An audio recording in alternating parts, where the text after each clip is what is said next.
All right, last week I posted a video about the Cold War, how it got started, some of the meetings, the conferences that they had leading up to during World War II and after World War II. I now want to talk about some of the things that happened right after the war, that we see the world in a very different place. In 1949, 1950s, 1960s, the world is a very different place than it was, say, 10 years before, 20 years before. We now have two superpowers. We have the Soviet Union, and you have the United States, USSR and USA. These two countries have emerged as the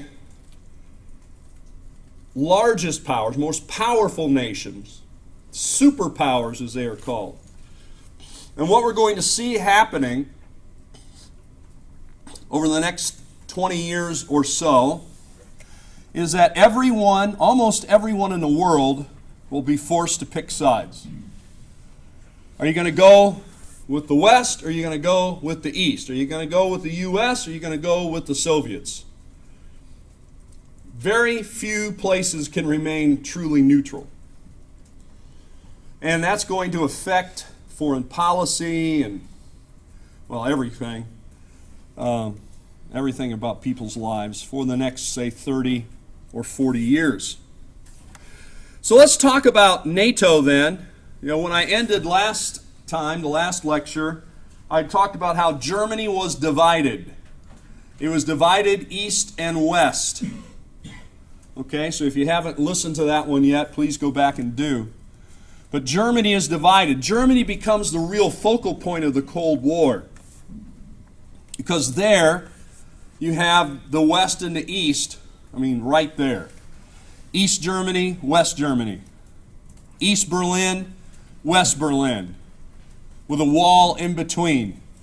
Very visual, very tangible reminders of the Cold War. But the Cold War is going to go on all around the world. Well, one of the things that will develop is NATO.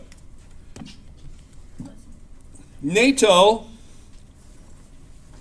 or more fully, the North Atlantic Treaty Organization, will formally take place or organize in 1949. It is basically a security alliance, a Cold War military alliance of the West to unify the West against the perceived threat of the East, the Soviet Union. So I list all the nations who are part of it, and here you can see on this stamp, that's what that is, a stamp, all the flags of the nations that are a part of NATO. This stamp also includes a couple not on that list that will become a part of it very shortly thereafter. It has both Turkey and Greece on there, and Turkey and Greece will become a part of this a couple years later. But basically you've got Western Europe, Belgium, Norway, Luxembourg, Netherlands, France, Italy, Britain, Denmark, Portugal, along with Iceland, Canada, and the United States.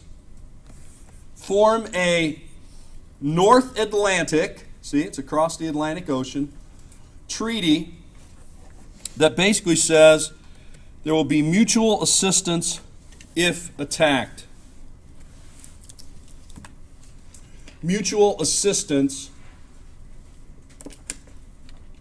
if any one of those is attacked. So, if the Soviet Union should somehow attack or invade Norway, it's like they're attacking and invading all the other countries at the same time. The idea here was for it to be a deterrence of Soviet expansion.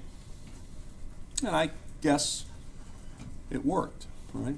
People may argue that point, but we don't see the Soviets coming into those territories. Now, Very shortly thereafter, Greece, as I mentioned, and Turkey, and West Germany, once West Germany becomes a nation, which I talked about last time, how East and West Germany basically are divided, and they have to form their own nations now. They will join it as well. And pretty much this organization is still around today. We have a few other nations who have joined, some of them from Eastern Europe, which this is what makes the Russians today nervous, is that countries like the Ukraine wants to join in, countries like Poland and others which had been in the Soviet sphere of influence are joining and want to join NATO. And so this makes the Russians nervous, right?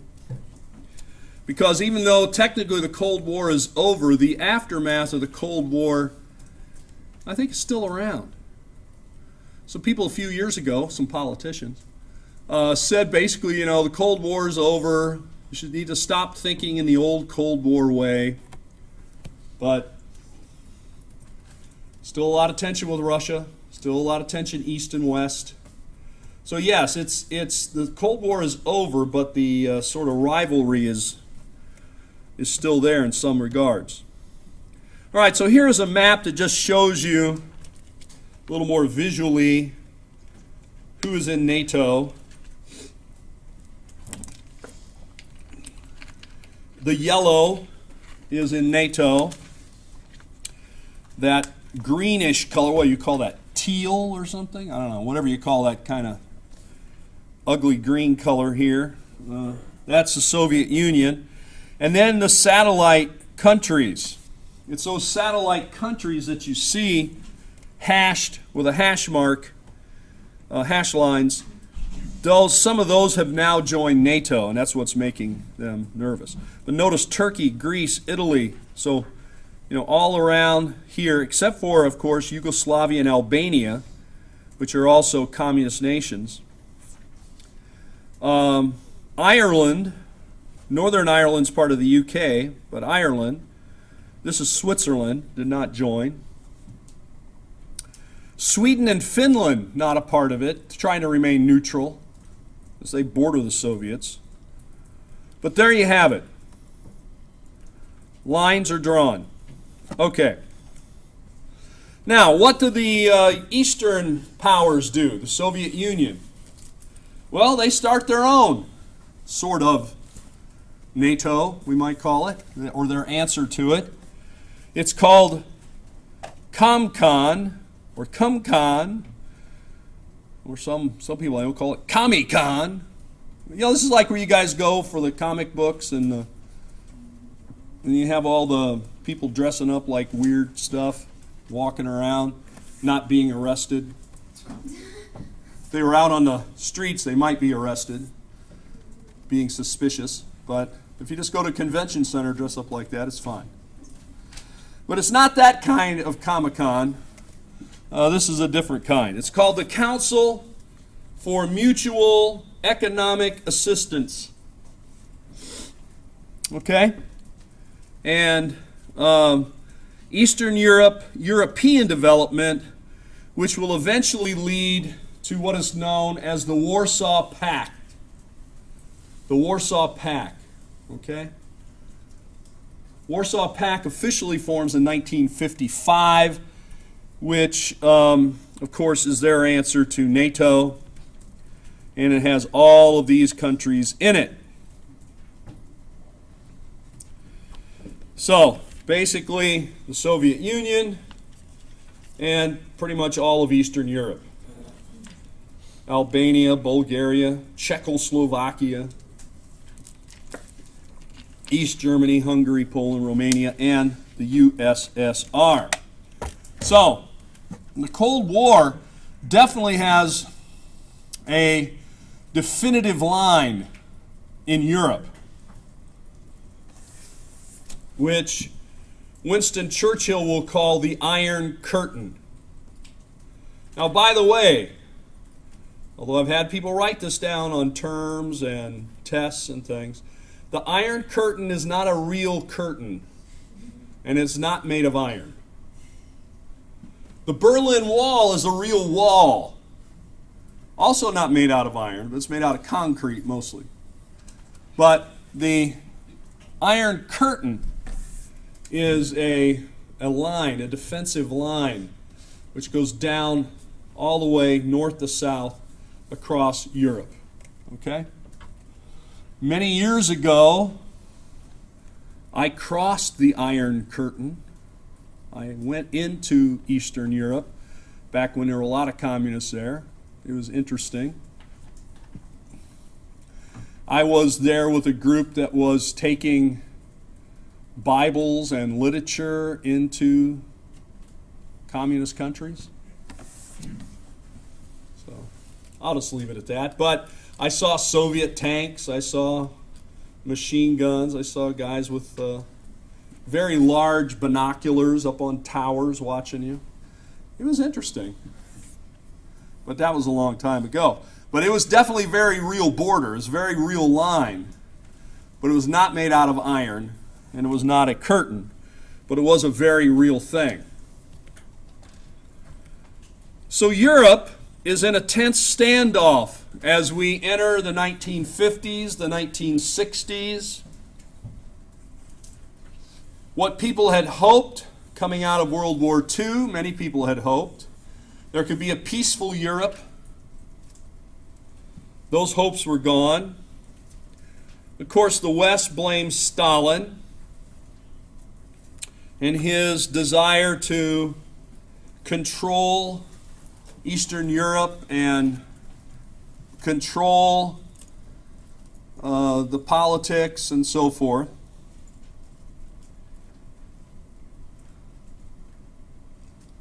Here you see some protesters holding up their signs.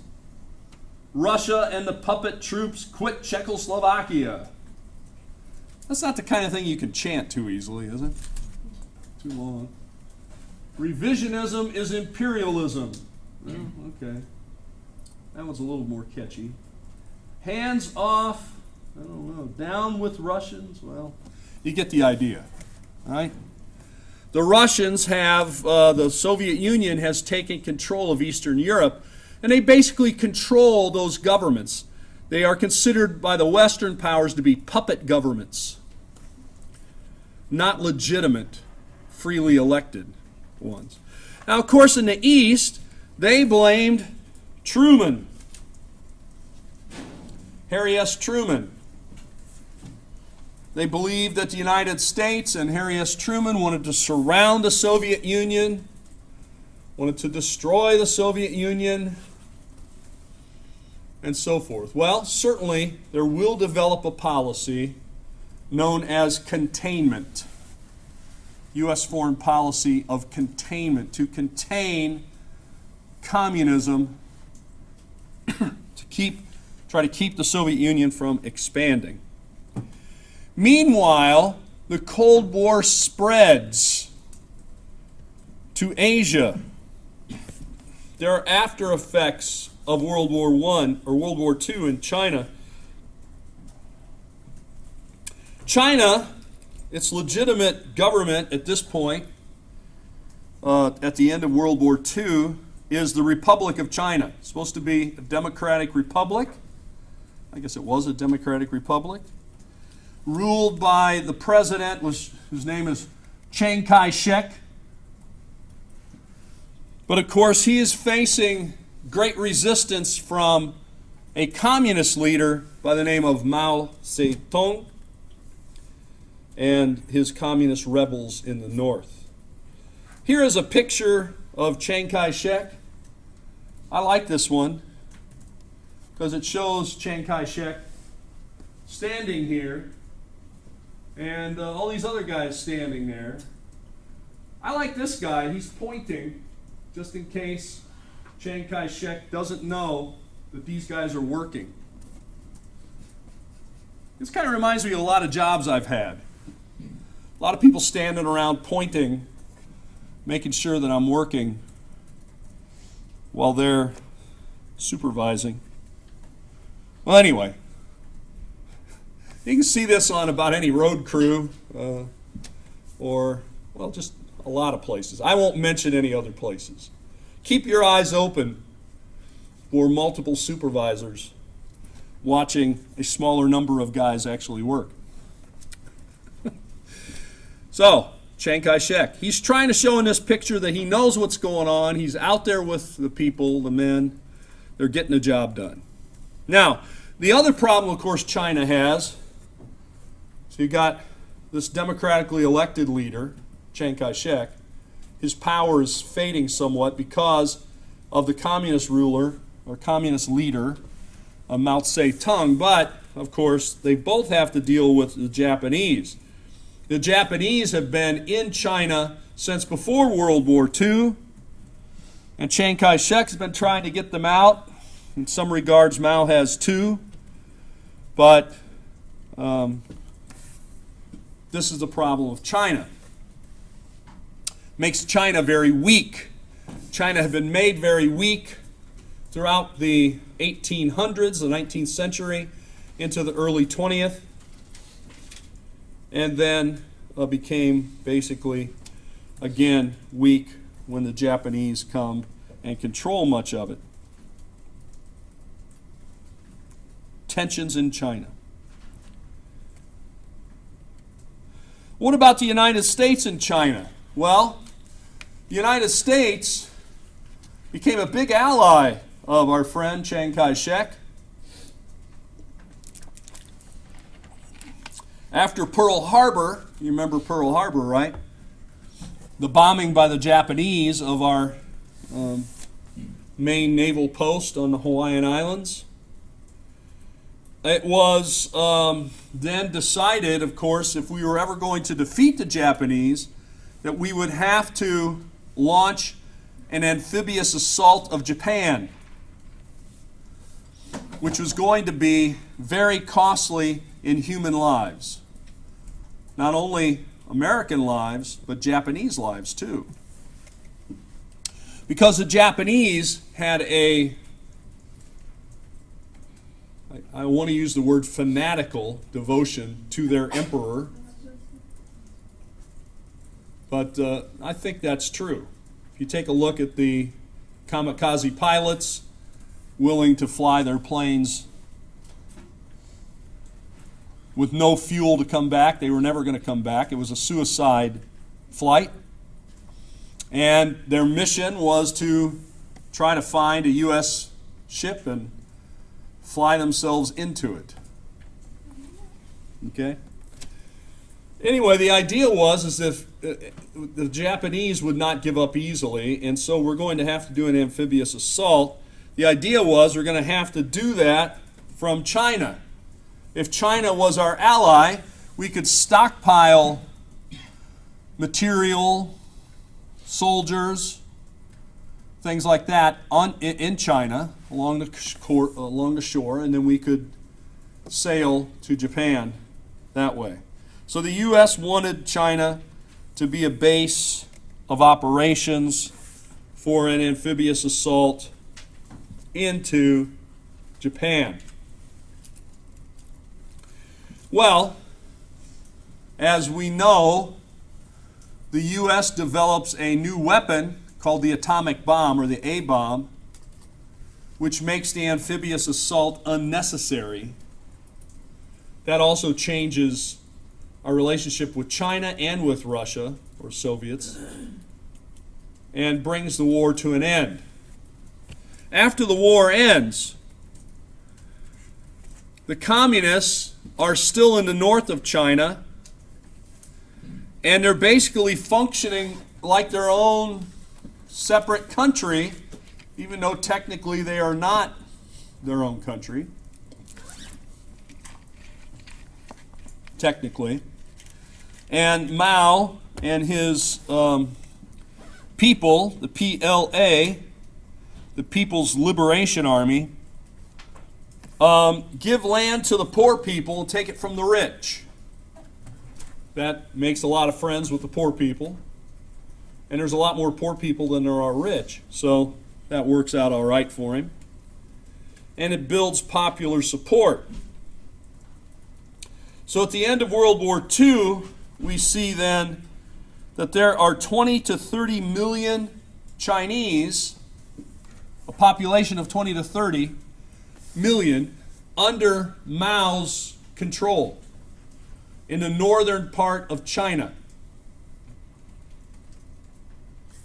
And reportedly, well, these numbers are sometimes questioned, Mao has an army of 1 million soldiers in his People's Liberation Army. Now, of course, many of them do not have weapons, real weapons. Some of them have like wooden guns and stuff like that.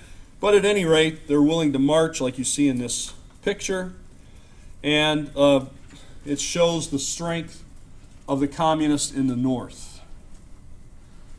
So this means that Mao is gaining power. He's communist. He's going to find an ally in the Soviet Union. The Soviet Union is going to help Mao. The United States is not as willing to help Chiang Kai-shek. So this gives us a good model for the Cold War as it moves forwards.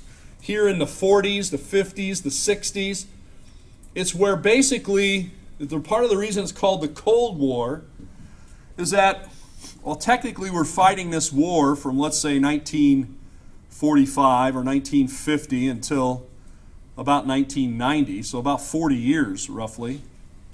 The Soviet Union and the United States never actually fight one another.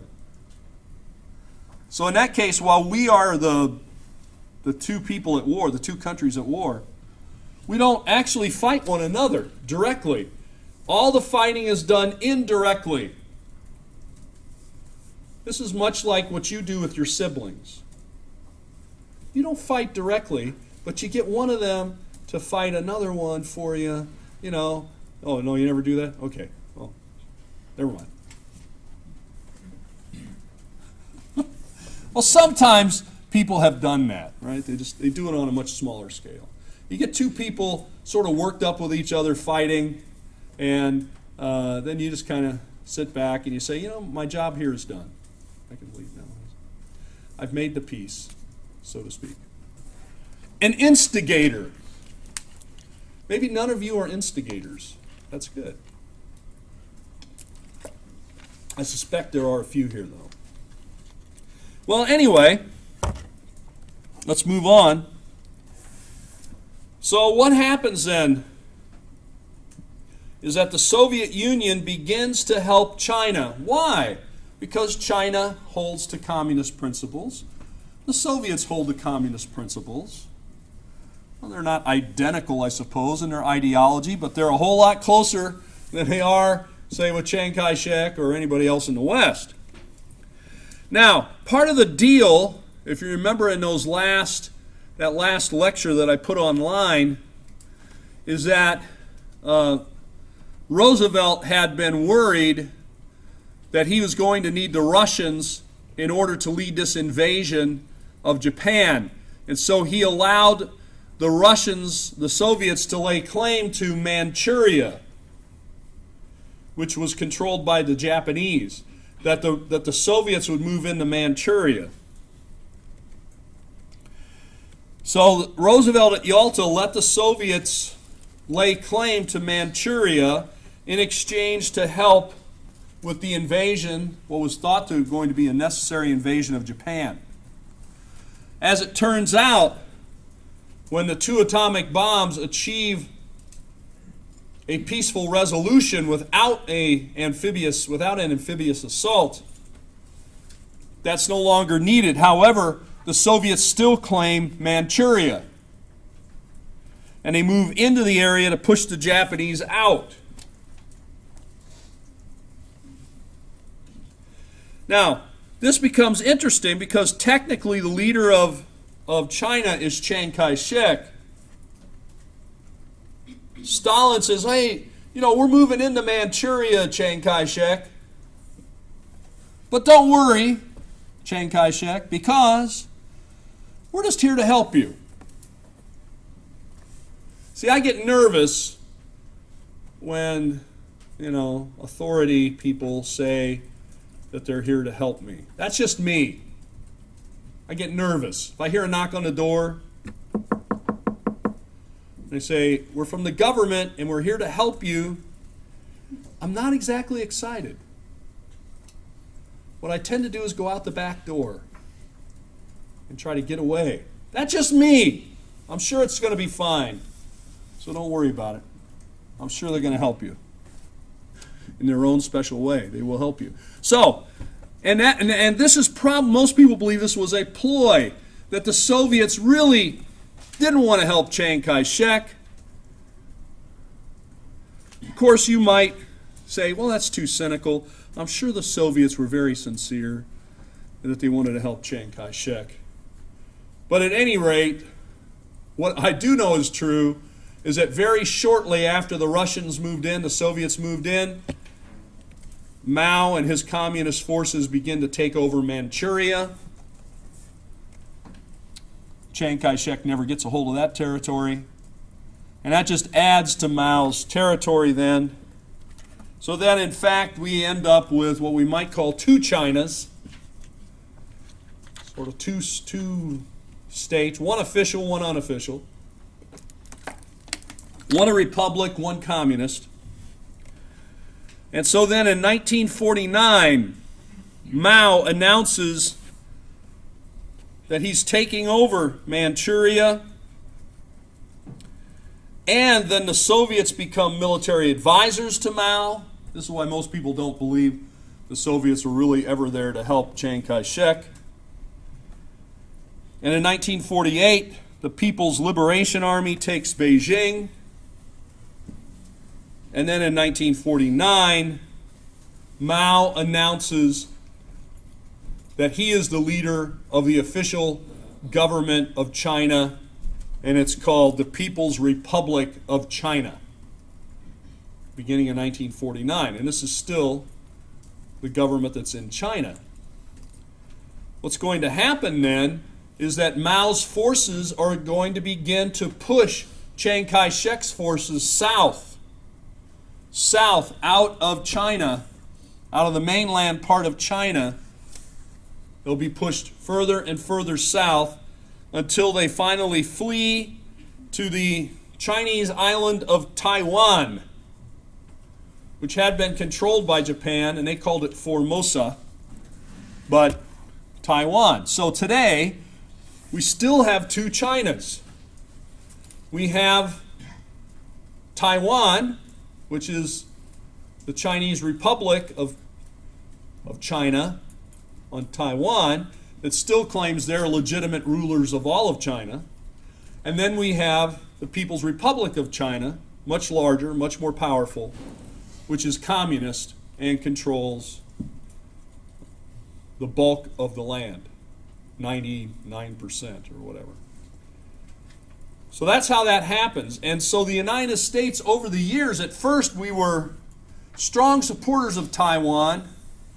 And we still kind of support Taiwan, but as China has gotten more and more powerful and more economically important, the U.S.'s support for Taiwan has gotten less over the years. Okay? And there are talks, I don't know how serious these talks are, that somehow, Taiwan and China will merge. Most people of Taiwan kind of know how that merger is going to work, right? But that's what the goal is. So some morning you will wake up. Of course, you probably don't turn on the news when you wake up, but if you do, or maybe on your Twitter feed or something, you'll hear something about Taiwan's now a part of the People's Republic of China, and you'll say, okay, well, I always thought they were. Well, now you shouldn't think that, because that's not the way it's always been. Anyway, all right, there we got it. So that's the Cold War making its way into Asia. So very quickly it spreads from Europe to Asia, because I think elements of the Cold War are here. Not full-blown yet, but the U.S. is sort of backing one side, the Soviets are backing another, and we see now just think about this. Let's say in 1910, even 1915, at the beginning of World War I, there were no communist governments in the world. By 1949, you got communist governments all across Eastern Europe, all across the Soviet Union, and now all across China. Communism has expanded or grown rapidly in about 30 or 40 years.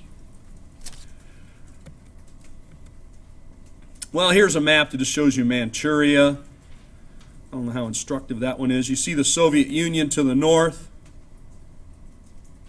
You see Manchuria to the north.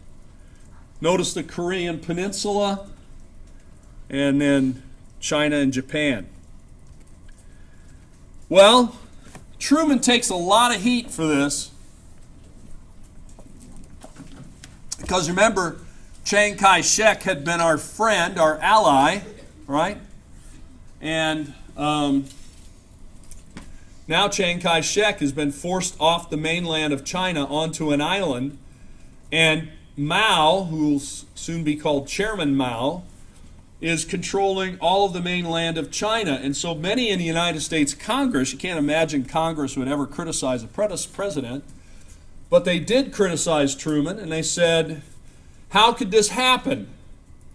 How come we didn't help our ally, our friend, this democratically elected government in China? And so we should have supported Chiang Kai-shek more. And I think this is what forces Truman, in part, into a harder line against communism in the 1950s. Because communism is going to continue to expand. This was the fear that many people had, that it would expand, and it actually does begin to expand into a place called Korea, and of course later into a place called Vietnam. If you haven't heard of those two, well, you should have. That's all part of the Cold War as well. Korea and Vietnam become the hottest part of the Cold War for the United States anyway. We are directly involved in warfare and conflict there for several years. So, there's a new policy then as we enter the 1950s after the communists take over China. What is that new policy? That new policy is the United States will attempt to contain or control or to stop the growth of communism in the world, but certainly in Asia, because basically of what many people thought we might have been able to stop it in China had we backed Chiang Kai-shek more vigorously, then Mao wouldn't have taken over, and now we have communism in China, and we still do today. Nobody talks about it, but we still do today. That's the largest communist nation in the world today. So, once this happens, of course, the Soviet Union returns Manchuria to the Chinese, of course, the communist Chinese. And we see these East-West communism, democracy issues really growing.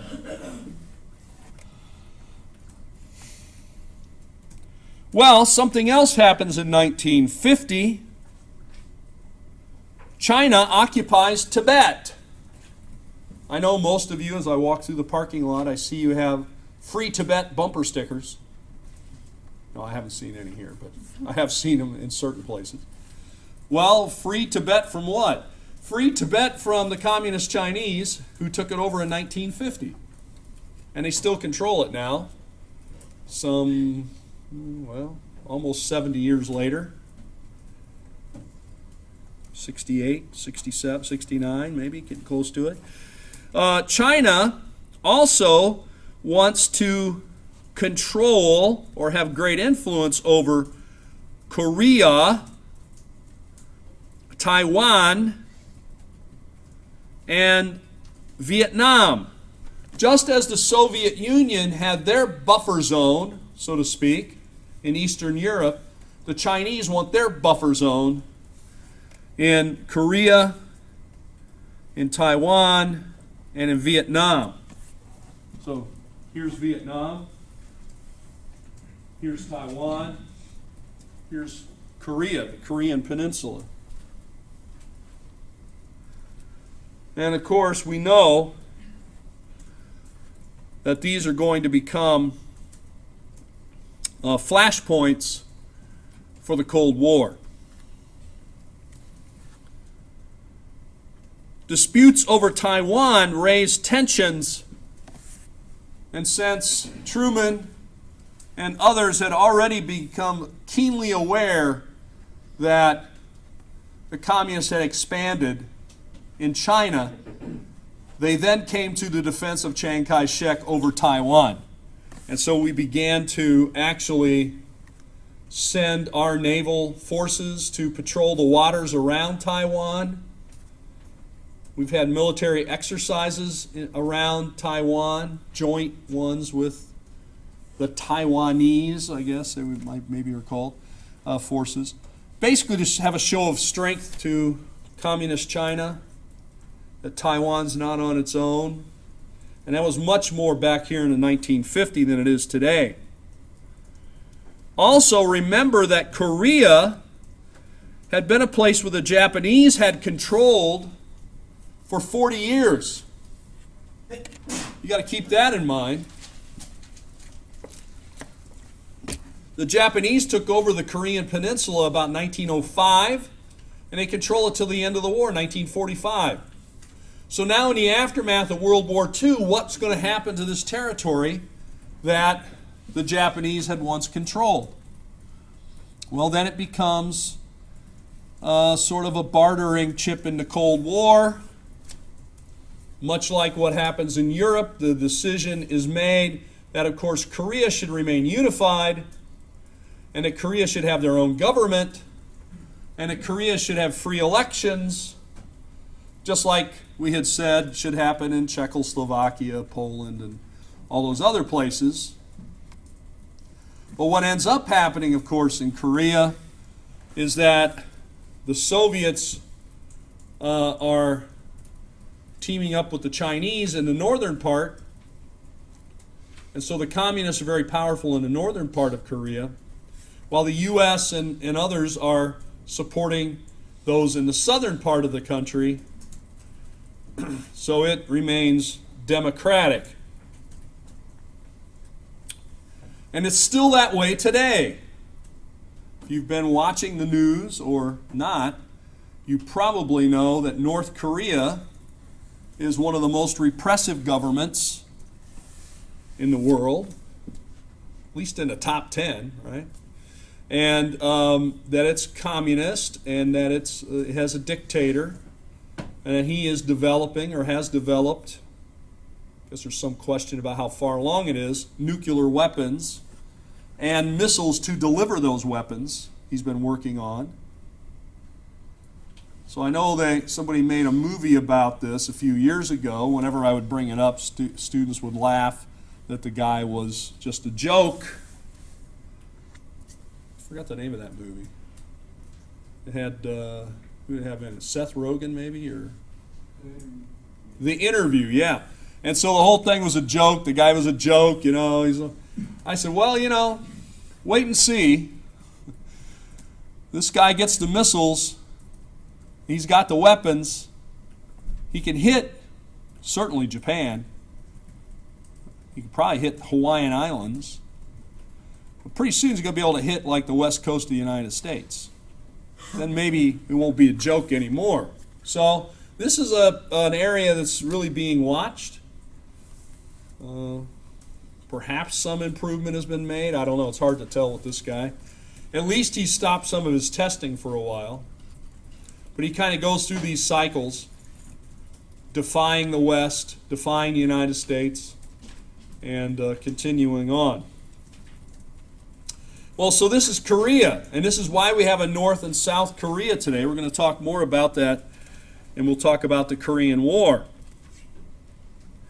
So Korean freedom from Japan is demanded in 1945, and the idea here is that we would have a free election and a free government, a united Korea. Of course, that has never been the case. Korea has not been united ever since. And of course, before that, the Japanese controlled them. And even before that, I mean, if you look at the history of Korea, I think you'd be hard-pressed to find any time the entire peninsula was united. But I'll leave that for someone else to take a look at.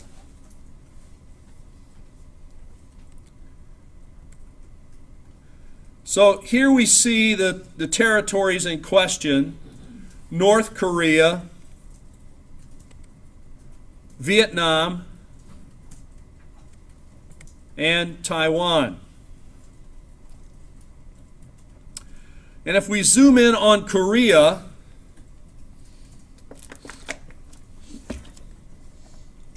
one thing you should notice about this peninsula is that it has a very long border with China. The northern border is right there with China. And so this is where weapons and supplies and so forth can come from China, but indirectly coming from Russia. The Soviets are sending weapons to China, which they have a border with, and then China is sending those weapons to the people of the northern part of Korea that then they can use to do this.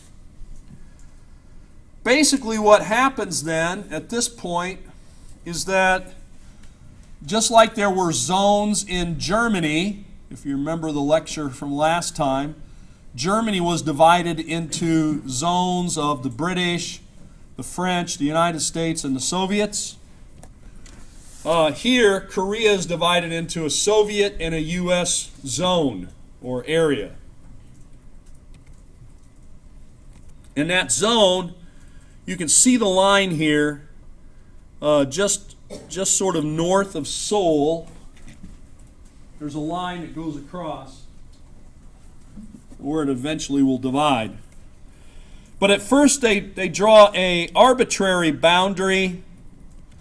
This arbitrary boundary is with the 38th parallel. The 38th parallel. So that's just picking a line on the globe, a line on the map, and saying, okay, I mean, it's a completely artificial boundary. There is no geographic or political or ethnic, reason for the 38th parallel other than it roughly divides the peninsula in half. And so that's something the Soviets and the U.S. agreed to.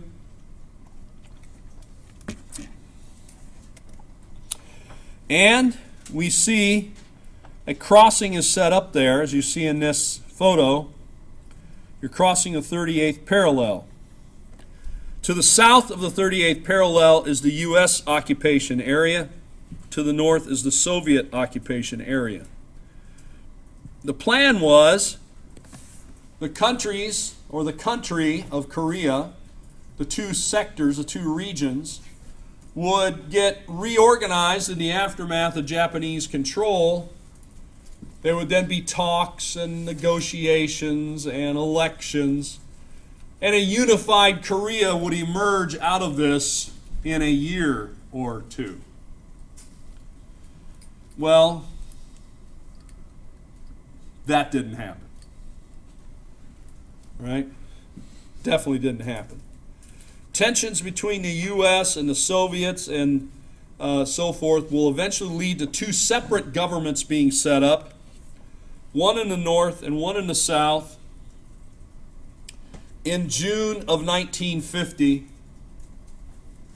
And so we see Korea.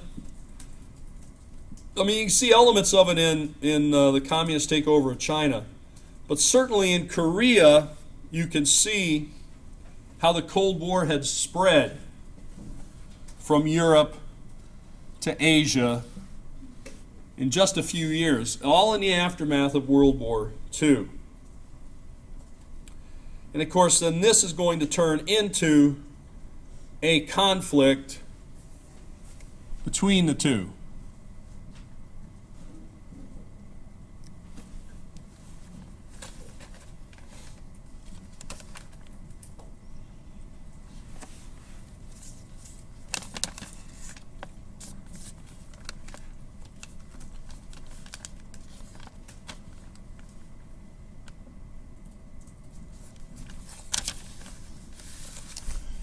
Okay, so let's take it from there. The tensions continue to build, and we're going to see that war is going to break out.